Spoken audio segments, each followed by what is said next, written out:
Baru saja kita memuji Sang Pencipta Allah. Sebagai seorang muslim dan mukmin kita sangat yakin janji Allah dan Allah tidak akan pungkiri janjinya.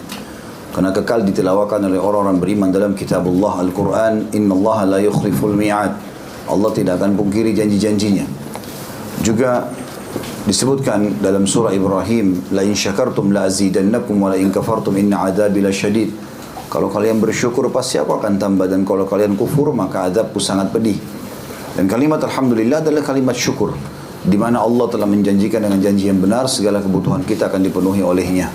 Maka sangat wajar kalau kita selalu mengucapkan kalimat ini. Selanjutnya kita panjatkan salam hormat kita kepada manusia terbaik yang diutus oleh Sang Pencipta Allah Subhanahu wa taala, manusia yang disempurnakan jalur nasabnya, fisik dan ilmunya, orang yang paling layak menjadi suri tauladan karena telah sukses menjadi seorang suami, menjadi ayah, menjadi anak, menjadi sahabat, menjadi pakar ekonom atau seorang saudagar yang sukses dan juga politikus yang berhasil mendirikan negara Islam dan akhirnya menjadi pengikut terbanyak di dunia sampai sekarang. Mengucapkan satu kali salam hormat kepadanya akan mendapatkan 10 kali tambahan rahmat dari Allah Subhanahu wa taala, dan rahmat Allah luas sekali.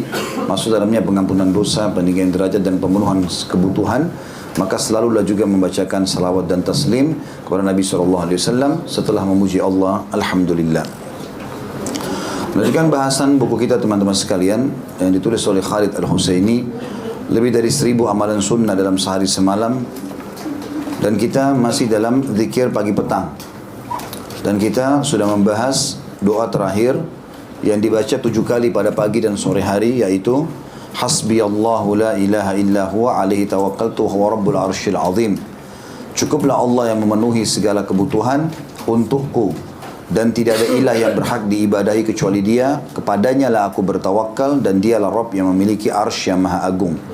Ini sebagaimana disebutkan dalam hadis yang sahih, dibaca 7 kali pagi dan 7 kali sore. Dan kalimat hasbiyallah ini yang digunakan oleh para sahabat pada saat mereka terdesak dan tersebarnya berita kalau Nabi SAW telah meninggal di perang Uhud. Maka mereka yang berpegang teguh pada imannya mengatakan hasbunallah wa ni'mal wakil. Lalu Allah mengatakan dalam Al-Quran, maka Allah balik perasaan khawatir mereka menjadi ketenangan dan kemenangan. Juga kalimat ini diucapkan pada saat orang-orang Quraisy menakut-nakuti pasukan muslimin di perang Hamrat Asad setelah perang Uhud. Maka orang-orang Quraisy mengatakan pasukan Quraisy 2.800 orang, bahkan 3.000 orang, kurang sedikit dari 3.000 orang, 2.900 sekian, itu akan menyerang kalian sementara kalian luka-luka semuanya. Maka mereka dengan penuh keyakinan mengatakan hasbunallah wa ni'mal wakil. Yang menyelamatkan Ibrahim alaihissalam selamat dari api pada saat dibakar, kalimat hasbunallah wa ni'mal wakil atau hasbiyallah wa ni'mal wakil. Dan apapun teman-teman yang sekalian yang kita butuh bantuan Allah, ucapkan kalimat ini. Ada orang berbuat kezaliman, ada kejadian yang kita tidak sukai, ada penyakit yang menimpa, selalu kita mengatakan hasbiyallah wa ni'mal wakil. Dan tanpa ada cobaan pun disunnahkan membaca 7 kali pagi dan 7 kali sore. Ada juga sedikit hikmah kita petik dari pelajaran yang sebelumnya, adalah mengganjilkan zikir ini dan doa adalah bagian dari sunnah Nabi SAW. Misalnya 1 kali, 3 kali, 5 kali, 7 kali, ya. Itu sunnah Nabi SAW. Karena Nabi SAW mengatakan innallah witrun yuhibbul witra. Allah itu ganjil dan suka dengan yang ganjil. Makanya teman-teman kalau berdoa maka diganjilkan. Misalnya kita sudah mengatakan Rabbana atina fid dunya hasanah wa fil akhirati hasanah wa qina adzabannar. Ulangi lagi 3 kali sampai 7 kali. Ini juga tercontohkan pada saat kita sedang tawaf, ya. Melewati rukun Yamani dan Hajar Aswad disuruh baca Rabbana atina fid dunya hasanah sampai 7 kali. Berarti setiap tawaf, setiap putaran 1 kali minimal. Bahkan boleh dibaca lebih. Kita juga tahu Allah Subhanahu wa taala memerintahkan kita di sini menuliskan Nabi Muhammad SAW membaca hasbiyallah ini sampai 7 kali di pagi dan sore hari. Ada hikmah-hikmah tertentu dalam angka-angka ganjil ini yang jelas dianjurkan. Kalau kita melihat saran para ulama, maka angka yang paling tepat minimal 3 sampai 7 kali, ya. Dan kita juga tahu Nabi SAW mengatakan siapa yang memohon kepada Allah surga pada pagi hari 3 kali, riwayat lain 7 kali. Maka surga akan berbicara mengatakan, ya Allah, surga akan berdoa sambil mengatakan, ya Allah, sesungguhnya hambamu fulan yang memohon agar berlindung agar masuk ke dalamku, maka masukkanlah ia.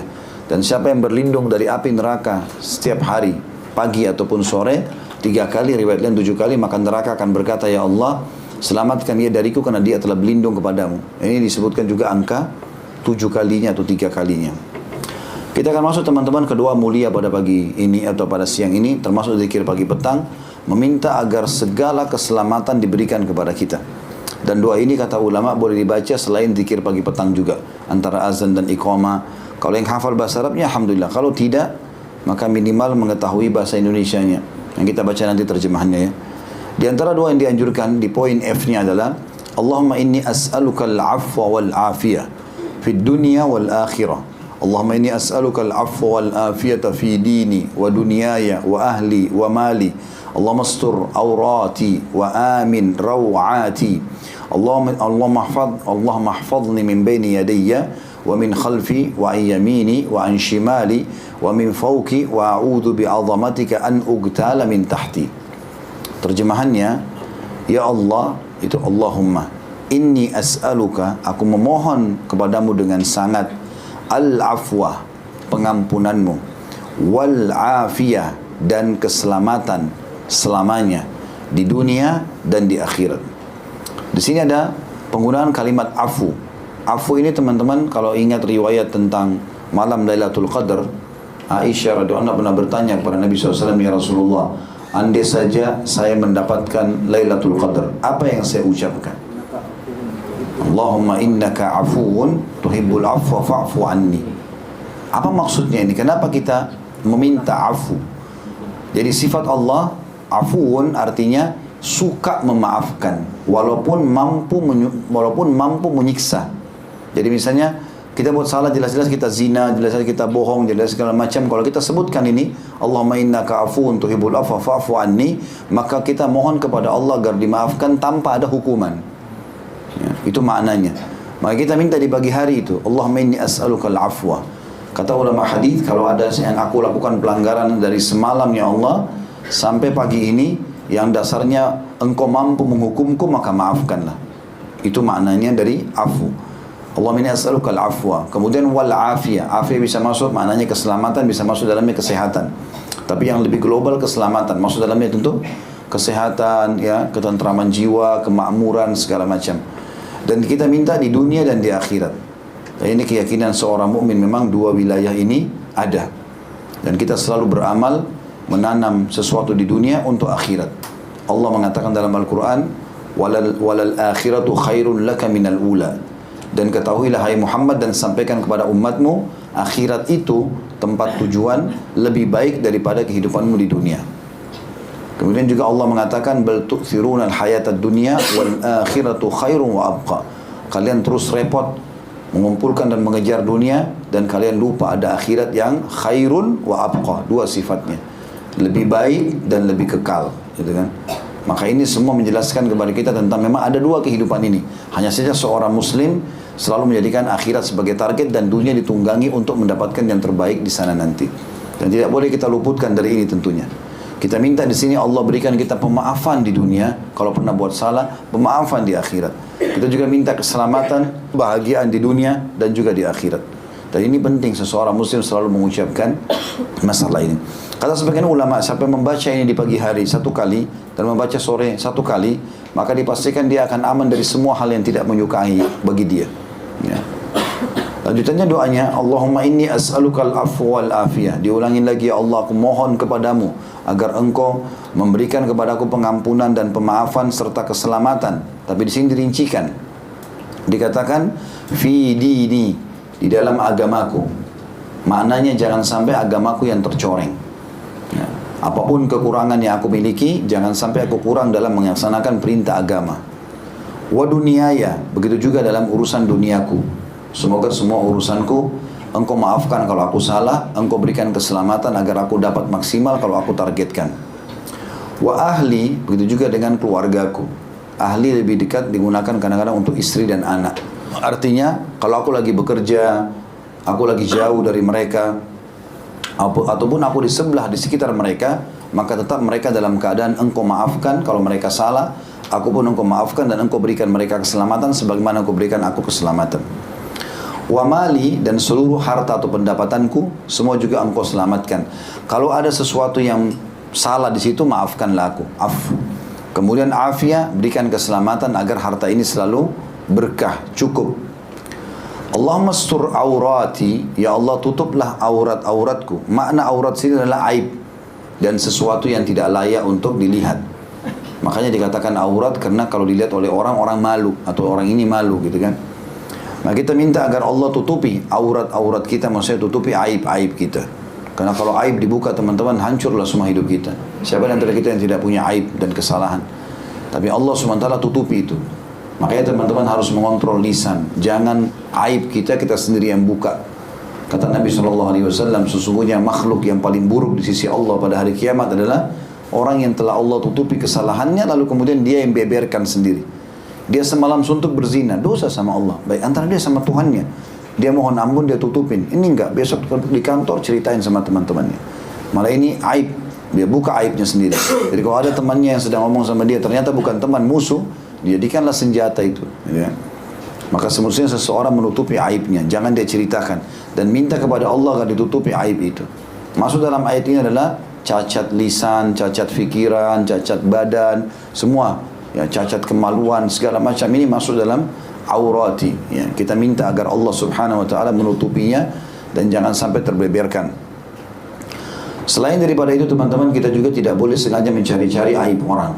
Kalau kita sengaja cari-cari aib orang, maka ada hadis Nabi SAW yang berbunyi, sampai mencari-cari aib saudaranya, ya secara sengaja ngorek-ngorek informasi, maka Allah juga akan mengorek-ngorek kesalahannya, aibnya walaupun dari dalam rumahnya. Makanya harus hati-hati. Kemudian dikatakan wa amin rawati, dan berikanlah aku rasa aman dari setiap ketakutan dan kekhawatiranku. Jadi di pagi hari kita karena mau aktivitas minta itu, di malam hari karena kita mau istirahat juga minta itu. Semua apapun yang kita khawatirkan bisa membuat kita khawatir, takut, merasa bimbang, semua itu dihilangkan. Lalu kita minta doa yang mulia juga, Allah mahfadli min baini yadayya, ya Allah selalulah jaga aku di antara kedua tanganku. Ini semua disebutkan juga, dan dari belakangku, dari kananku, dari kiriku, dan dari atasku, dan jangan sampai aku ya terkena kehancuran dari bawahku atau dibenamkan di dalam tanah ya dengan keagunganmu. Semua ini kata ulama hadis karena masuk dalam perkataan iblis yang mengatakan aku akan menggoda mereka dari depan, dari belakang, dari samping, dari kanan. Ini semua karena iblis. Maksudnya kita minta dijaga dari segala godaan syaitan dari seluruh sisi kita. Karena syaitan kalau bisikin kita di sisi kanan, kira-kira yang mana lagi lemah nih? Kalau kita biasa telinga kita lagi dengerin ceramah atau kita lagi dengerin tilawah dan kita lebih fokus di kuping kanan, maka kuping kiri lemah. Maka syaitan masuk di situ membisikkan dengan membuat misalnya kita lalai dan seterusnya. Atau kalau kuping kanan kita dibisikin oleh malaikat dengan kebaikan-kebaikan agar jangan berzina, jangan berbohong segala macam. Di kuping kiri yang lemah, maka kuping kiri lah digodain oleh syaitan. Semua ini kita minta dijaga dari semua sisi, kanan, kiri, depan, belakang, ya bahkan dari bawah, semuanya juga masuk dalam minta perlindungan. Masuk juga dalam makna kalimat terakhir, wa'udhu bi'azamatika an ugtala min tahti, dan jangan sampai aku disambar dari bawahku atau tenggelam. Ini adalah supaya tidak kena bencana. Ya, karena kalau bencana datang kita sulit untuk selamat. Seperti Indonesia sekarang kita lihat depan mata, tsunami terjadi, longsor terjadi, orang tadinya lagi jalan nggak sadar, bahkan masih pakai mobil, ada yang dulu di pinggir pantai lagi makan dan minum, Allah SWT datangkan itu. Tapi dengan doa ini insya Allah kita akan aman dari itu. Artinya Allah akan selamatkan kita sebelum terjadi bencana tadi. Di antara zikir pagi petang yang dianjurkan teman-teman, Allahumma alimal ghaibi wasyahada fatiras samawati wal ard Rabb kulli syai'in wa maliku asyhadu an la ilaha illa ant a'udzu bika min syarri nafsi wa min syarri syaitani wa syirki wa naktarifa ala nafsi su'an aw ajurruhu ila muslim. Ya Allah yang maha mengetahui perkara yang gaib dan yang nyata. Ini keyakinan seorang muslim tentang Tuhannya, faham semuanya. Wahai Rabb pencipta langit dan bumi. Mana pencipta dari tidak ada menjadi ada. Semua ini Allah yang adakan.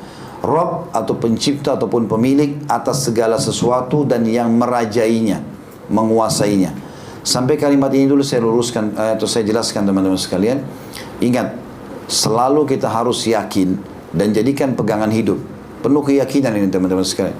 Sebenarnya hubungan kita yang hakiki adalah sama Tuhan Allah SWT. Makhluk-makhluk ini hanya Allah jadikan penyebab saja. Kalau ada orang teman-teman sekalian bermasalah depan mata kita dengan kita langsung istighfar kepada Allah. minta mohon kepada Allah Subhanahu wa taala, bukan yang lain. Berarti kita lagi ada masalah dengan Allah Subhanahu wa taala, maka Allah datangkan makhluk-makhluknya, gitu kan? Kata Nabi SAW, tidak ada satu kaum di satu komunitas negara yang berbuat kemaksiatan atau pelanggaran agama kecuali Allah akan datangkan kepada mereka pemimpin yang zalim.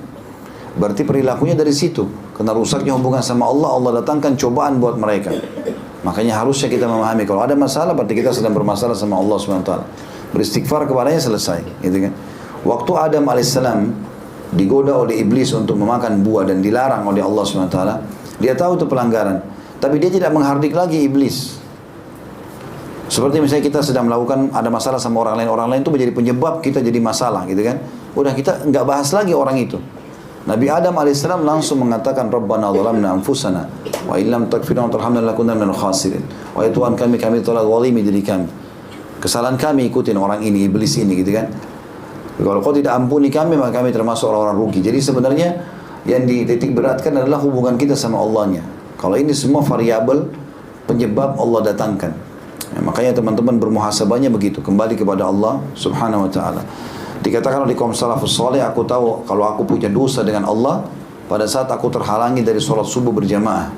Ada juga yang mengatakan, aku tahu aku sedang berbuat dosa kalau aku lihat perubahan pada sikap istriku, tungganganku, dan juga tikus yang masuk ke dalam rumahku. Artinya kalau orang betul-betul menjaga hubungannya dengan Allah SWT akan aman semuanya, sampai pada hal-hal yang kecil. Juga dalam hadis-hadis yang lain juga disebutkan seperti itu. Bagaimana orang-orang kalau sangat dekat dengan Allah Subhanahu wa taala, Allah akan jaga dari semua sisinya. Allah akan berikan taufik dari setiap pekerjaannya. Kita mengatakan di sini, aku bersaksi bahwa tidak ada ilah yang berhak diibadahi kecuali Allah atau kecuali Engkau. Aku berlindung kepadamu dari kejahatan diriku dan syaitan juga sekutunya. Di sini kita mengucapkan kalimat tauhid lagi untuk memperbaharui tauhid kita, la ilaha illallah, karena ini harus selalu diulangi.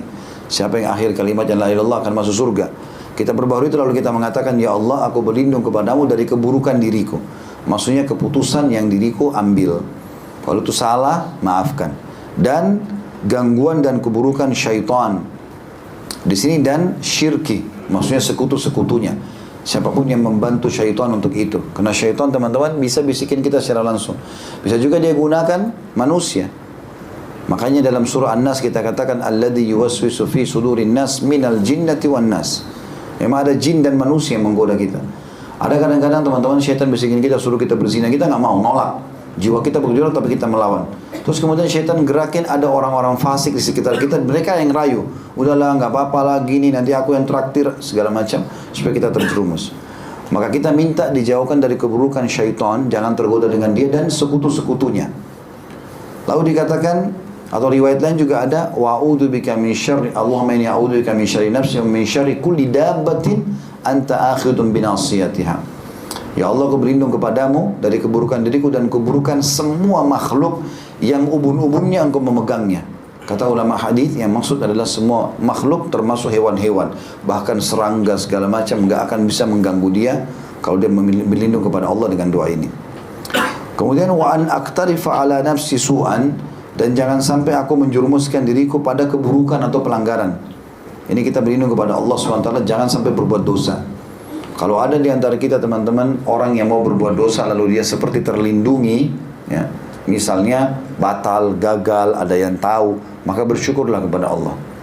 Karena justru itu bentuk kasih sayang Allah. Allah ingin kita tidak terjerumus di situ. Ya, tidak usah kita doakan keburukan, sial saya ini. Tadi janjian sama pacar, sekarang malah banjir, malah hujan. Nah, alhamdulillah kita selamat dari dosa itu. Andai saja teman-teman lihat hukumannya hari kiamat, maka tentu kita tidak berharap untuk bisa bertemu dengan dia. Ya, berapa banyak orang yang diterumuskan sama syaitan. Ada orang dari Saudi, kisah nyata diangkat oleh para ulama, dia pergi ke Thailand di musim libur, lalu dia seperti umumnya orang-orang fasik, berbuat dosa, buat masalah-masalah terus, ya. Artinya berzina, khamr, segala macam. Ada satu perempuan, dia jatuh cinta sekali sama perempuan ini, dan setiap hari harus ketemu dia. Padahal ini perempuan tidak benar, pelacur, dibayar sama dia. Satu waktu tuh pacarnya ini telat datang, maka dia kepikiran, dia telepon gak bisa, mati segala macam. Kemudian datanglah perempuan tersebut. Sehari semalam gak datang sama dia, besoknya baru datang. Dia merasa kehilangan segala macam sampai dia datang, terus dia sujud di kakinya perempuan itu. Seakan-akan minta, kenapa kau terlambat, jangan ginikan saya segala macam. Terus pada saat dia sujud meninggal dunia. Meninggal dalam keadaan syirik kepada Allah SWT, sujud kepada selain Allah. Ini nggak boleh semuanya. Jadi semestinya harus difahami masalah ini. Kita harus minta dilindungi dari semua keburukan makhluk yang Allah pegang ubun-ubunnya. Tidak boleh jerumuskan diri kita pada keburukan. Au ajurruhu ila muslim, dan tidak boleh juga menjerumuskan muslim pun ke dalamnya. Jadi maknanya kalau kita tidak mau berzina, jangan biarkan orang lain. Kita nggak mau melakukan perbuatan dosa, jangan bilang sudah kamu aja deh, nggak usah saya. Enggak, tetap nggak boleh. Kita larang kalau ada orang mau korupsi, orang mau berbuat penipuan, larang, tidak boleh. Kita minta kepada Allah di sini, ya Allah, jangan sampai aku jerumuskan diriku pada kesalahan, dan jangan sampai aku jerumuskan muslim yang lain dalam kesalahan tersebut. Di antara zikir pagi petang juga adalah Bismillahilladzi la yadurru ma'asmihi syai'un fil ardi wala fis sama'i wa huwas samiul alim. Dengan menyebut nama Allah yang tidak akan ada bahaya atas namanya sesuatu pun di bumi dan tidak pula di langit. Dialah yang Maha mendengar lagi Maha mengetahui. Ini dibaca di pagi hari dan sore hari masing-masing 3 kali. Doa ini teman-teman disebutkan dalam hadis yang lain, siapa yang membaca doa ini di sebuah tempat, maka Allah menjamin dia kembali ke tempat itu dalam kondisi aman. Misal mau keluar rumah, baca Bismillahilladzi la yadurru ma'asmihi syai'un fil ardi wala fis sama' wa huwas samiul alim. Dalam sesuatu pun yang bisa membahayakan Allah atas namanya Allah, sesuatu pun di bumi dan di langit, dan dia Maha mendengar lagi Maha mengetahui. Maka dia akan aman kembali ke tempat dia mengucapkan. Sampai kami pernah waktu diajarkan oleh dosen atau guru kami masalah doa ini, waktu saya masih SMA kelas 3 waktu itu di Madinah, sempat dibahasakan oleh beliau waktu memaknakan ayat atau doa ini. Beliau bilang, usahakan kalian membaca doa ini dalam setiap keadaan kalian. Misal dalam rumah, dari kamar tidur ke ruang tamu, baca Bismillahilladzi la yadurru ma'asmihi syai'un fil ardi wala fis sama'i was samiul alim. Dari situ menuju ke kamar anak-anak, ke ruang tamu, ke ruang makan, baca. Jadi semua titik-titik ini Allah jamin selalu kita selamat, kecuali kalau ajal sudah datang. Kemudian juga dalam doa yang lain adalah raditu billahi robba wa bil islami dina wa bi Muhammadin sallallahu alaihi wasallam nabiyyan wa rasula. Aku ridha Allah sebagai Rabb, Islam sebagai agama, dan Muhammad sallallahu alaihi wasallam sebagai nabi yang diutus oleh Allah. Kita baca pagi hari 3 kali, sore hari 3 kali. Makna radit artinya aku sudah ridho ya Allah. Makna ridho berarti kita bisa menerima semua keputusan Allah, baik atau buruk. Jadi kalau kita berdoa, kita mengucapkan kalimat ini raditu billahi robba, Allah akan buat kita selalu ridho dengan keputusannya. Wabil islami dina, apapun yang berhubungan dengan Islam kita selalu membelanya dan ridho. Wabi Muhammadin sallallahu alaihi wasallam nabiyya, dan itu pun juga berhubungan dengan apa yang berhubungan dengan Nabi sallallahu alaihi wasallam, semuanya kita terima dan ridho. Di antara zikir pagi petang adalah Ya Hayyu Ya Qayyum bi rahmatika astaghits wa aslih li sya'ni kullah wa la takilni ila nafsi tarfat ain. Wahai zat yang maha hidup dan zat yang berdiri sendiri, dengan rahmatmu aku minta pertolongan. Perbaikilah segala urusanku dan jangan diserahkan kepadaku meskipun sekejap mata tanpa ada pertolongan darimu. Ini dibaca minimal sekali pagi sekali sore.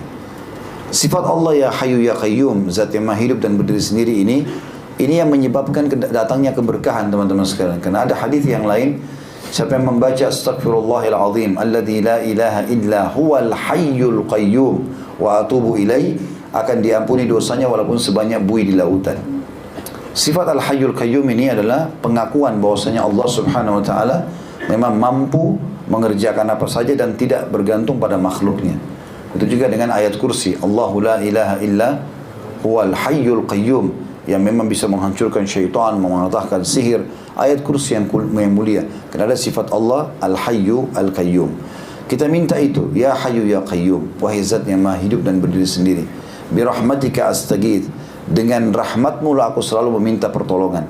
Artinya selalu saja kesenangan, kegembiraan, rezeki, nikmat yang datang kepadaku. Aslih li sya'ni kullah, perbaiki dan ambil alih semua urusanku. Kata ulama hadis, mau besar, mau kecil, mau mudah, mau sulit, semuanya ambil alih lah ya Allah. Bahkan kita bilang wala takilni ila nafsi tarfata'in, dan jangan biarkan aku mengambil alih perkaraku itu walaupun sekejap mata. Artinya semua murni seperti apa yang disampaikan oleh Allah Subhanahu wa taala. Artinya apa yang ditentukan oleh Allah Subhanahu wa taala, sehingga benar-benar kita tidak ada masalah lagi.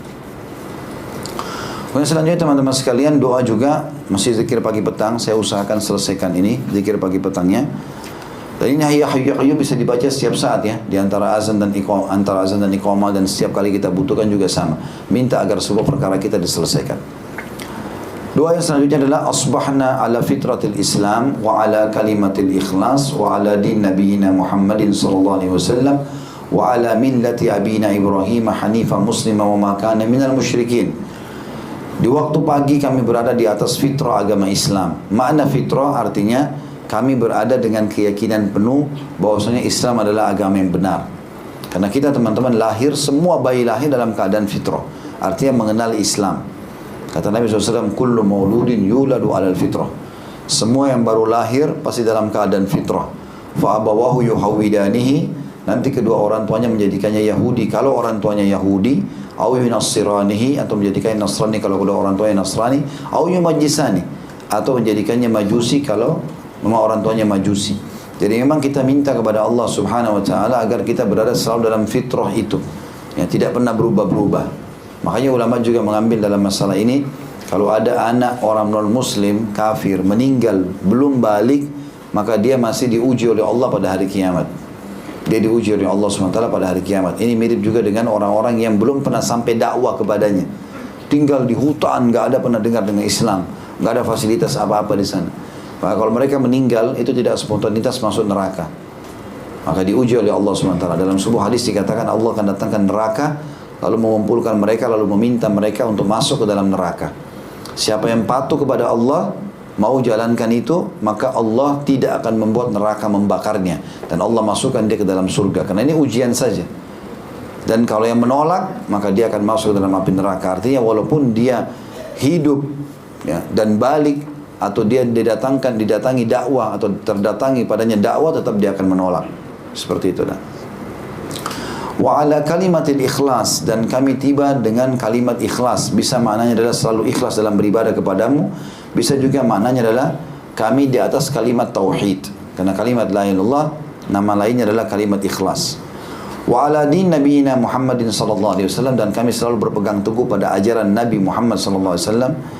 Wa ala millati abina Ibrahim, dan juga mengikuti ajaran ayah kami Ibrahim. Hanifan muslima, kami selalu lurus dan menyerahkan diri kepadamu. Wa ma kana minal musyrikin, dan tidak termasuk orang-orang yang menyekutukan Allah. Tapi di sini kekuatannya adalah bagaimana kita minta hidup dan mati dalam keadaan Islam. Di sore hari kita ganti asbahna menjadi amsayna ala fitratul Islam ya, dan selebihnya sama saja.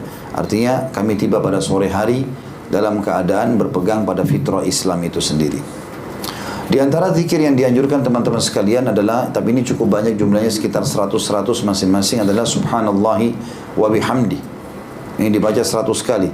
Kata Nabi SAW, barang siapa yang membacanya 100 kali pada pagi dan petang, niscaya tidak ada seorang pun yang datang pada hari kiamat dengan membawa sesuatu yang lebih utama dari apa yang dibawanya, kecuali orang yang mengucapkannya atau seperti apa yang diucapkan atau melebihinya.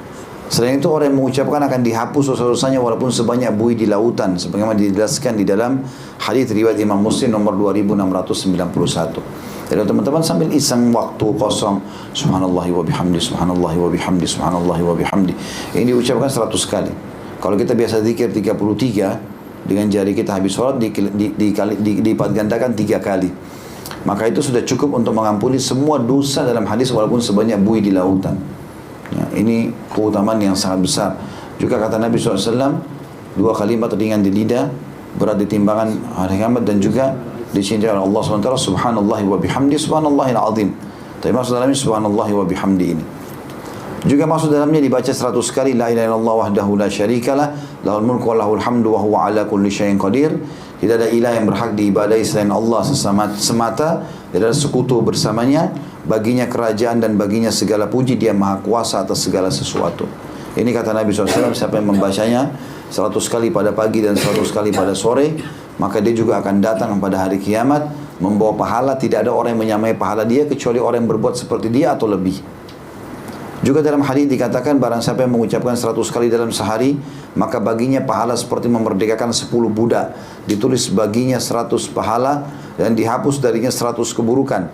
Baginya perlindungan dari syaitan pada hari itu hingga sore hari. Artinya dari pagi tidak akan diganggu oleh syaitan sampai sore hari. Makanya teman-teman yang terapi sihir, gangguan syaitan ya, gangguan-gangguan ain, penyakit kronis, semua ini harus dianjurkan untuk dibaca. Dan rutin udah, harus jadi wirid dia. 100 kali pagi, 100 kali sore. Dijamin dengan izin Allah SWT dia akan selamat dari perlindungan syaitan.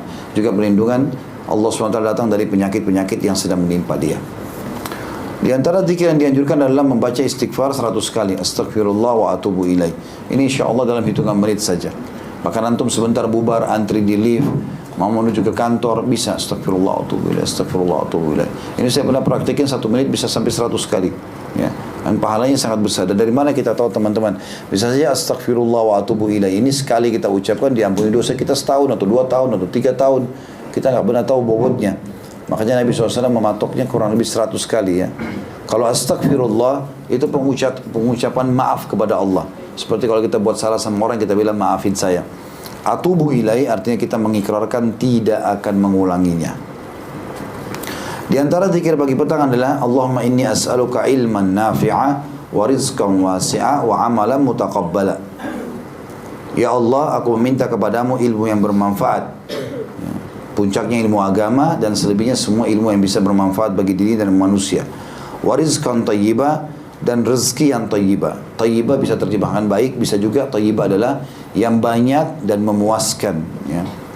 Dan wa amala mutaqabbala, amal yang selalu diterima. Jadi nggak ada yang ditolak.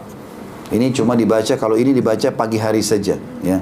Kalau khusus ini makanya ditulis itu dibaca ketika pagi. Sesudah sholat subuh 1 kali. Ini dibaca 1 kali karena biasanya orang mulai aktivitas di pagi hari itu, minta rezeki dan seterusnya. Kemudian 2 doa yang terakhir di sini adalah subhanallahi wa bihamdihi adada khalqi wa ridha nafsi wa zinata arsyih wa midada kalimati. Ini dibaca 3 kali. Mirip dengan tadi sebenarnya. Tadi sudah kita baca subhanallahi wa bihamdi 100 kali. Tapi kalau ini dibaca ada tambahan sedikit, subhanallahi wa bihamdi, maha suci Allah dan segala puji baginya, adada khalqi, sejumlah makhluknya Allah. Nah, jadi berapa jumlah makhluknya, berapa jumlah manusia, berapa jumlah jin, berapa jumlah hewan-hewan, berapa jumlah tumbuh-tumbuhan, berapa kadar bobotnya, api, udara, air, segala macam ini, semuanya itu. Kita minta ya Allah, aku memuji kepadamu sejumlah makhlukmu. Waridha nafsik, dan sampai kau ridho ya Allah, kau terima itu cukup. Wazinata arsyih, dan perhiasan singgasana. Allah SWT punya singgasana di langit sana, yang kata Nabi SAW pada saat pulang Isra dan Mi'raj, aku telah melihat ya, Sidratul Muntaha, dan Sidratul Muntaha itu dipenuhi dengan perhiasan-perhiasan yang seperti kuping-kuping gajah, dan sangat sulit saya menggambarkannya, kata Nabi SAW. Itu Sidratul Muntaha, di bawah arsy-Nya Allah, dan arsy-Nya Allah jauh lebih agung dan mulia daripada itu. Kemudian dikatakan wa midada kalimati, dan sejumlah kalimatmu. Allah menyebutkan dalam akhir surah Al-Kahfi, a'udzubillahi minasyaitonir rajim, qul law kana al-bahru midadan li kalimati rabbi lanafida al-bahru qabla an tanfada kalimatu rabbi walau jina bimithlihi madada. Katakanlah hai Muhammad, andai saja 7 lautan itu airnya semua dipakai untuk nulis perkataan Tuhanmu, maka akan habis air lautan tersebut, sementara perkataan Tuhanmu masih banyak. Ayat yang lain dikatakan 7 kali lautan berlipat-lipat, tetap tidak akan bisa semuanya menulis kata-kata Allah subhanahu wa ta'ala. Maka kita minta ya Allah, semua kebaikan zikir ini aku dapatkan sejumlah makhlukmu, ya, sampai kau ridho, sejumlah perhiasan singgasanamu, dan juga sejumlah kalimat-kalimatmu. Ini juga dianjurkan teman-teman, doa apa saja baca ini. Misalnya kita bilang, ya Allah berikan aku kebaikan, ya Allah sembuhkanlah penyakitku ini. Kemudian mintalah, misalnya kita baca zikir apa saja, lalu kita menutup dengan adada khalqih, sejumlah makhluknya, wa ridha nafsi, itu sampai dia ridha, wa zinata arsy, sejumlah perhiasan singgasananya, wa midada kalimat. Yang terakhir teman-teman dalam zikir pagi petang adalah hadis riwayat Muslim, dengan membaca a'udzu bi kalimatillahi tammati min syarri ma khalaq. Aku berlindung dengan kalimat-kalimat Allah yang sempurna dari kejahatan makhluk yang diciptakannya. Setiap kali kata beliau mengucapkan zikir-zikir tersebut dalam rangka menetapkan sunnah, Maka sudah selayaknya bagi setiap muslim agar selalu memelihara seluruh zikir ini, baik tak kala ia mendapati waktu-waktu pagi maupun waktu-waktu petang ataupun waktu sore. Istiqomalah atau bersikap tekunlah dalam hal ini hingga mendapatkan besarnya kadar penerapan amalan sunnah tersebut. Sudah selayaknya pula bagi seorang muslim untuk mengucapkan zikir-zikir tersebut dengan ikhlas dan penuh dengan kejujuran, keyakinan yang mendalam, dan dapat benar-benar menghayati makna hingga mampu memberi pengaruh dalam realita kehidupan, akhlak maupun perangainya. Artinya bagaimana seseorang mendapatkan pahala dengan zikir pagi petang itu. Ya, insya Allah mudah-mudahan dari semua rangkaian yang kita pelajari, mungkin 3 pertemuan zikir pagi petang ini butuh sekitar 10-15 menit. Insya Allah sudah selesai. Tapi semua kebutuhan kita dari keberkahan, dari hidayah, dari rezeki, dari pengampunan, semua sudah diberikan di pagi hari itu. Maka kita tidak boleh bermalas-malas teman-teman sekalian. Dan saya ingatkan kembali, syaitan tidak akan pernah memasuki tubuh orang atau bahkan tidak bisa menguasai yang membaca zikir pagi petang. Nah, itu pengakuan syaitan sendiri yang pernah diruqyah oleh seorang syekh di Madinah. Kemudian dia minta agar masuk ke badannya syekh itu. Pada saat keluar dari badan orang tersebut, orang yang sedang kesurupan, maka syekhnya izinkan. Dia kemudian masuk lagi ke badan orang yang kesurupan tadi setelah dia keluar. Lalu syekh ruqyah ngomong syaitan ini. Ditanya sama syekh, kenapa kau masuk lagi? Tadi kan kata syaitannya, saya ingin masuk ke badan anda. Kata syekhnya, saya sudah izinkan. Dia bilang, saya nggak bisa, karena ada zikir pagi petang. Nah, itu kebetulan sempat direkam itu. Ya, sehingga memang pengakuan-pengakuan syaitan sendiri yang membuat pernyataan tersebut. Ya, Allahu a'lam. Ini bahasan kita teman-teman sekalian. Mudah-mudahan bermanfaat. Kalau benar dari Allah, kalau salah dari saya mohon dimaafkan. Subhanakallahumma bihamdika, asyhadu an la ilaha illa anta astaghfiruka wa atubu ilaik. Wassalamualaikum warahmatullahi wabarakatuh.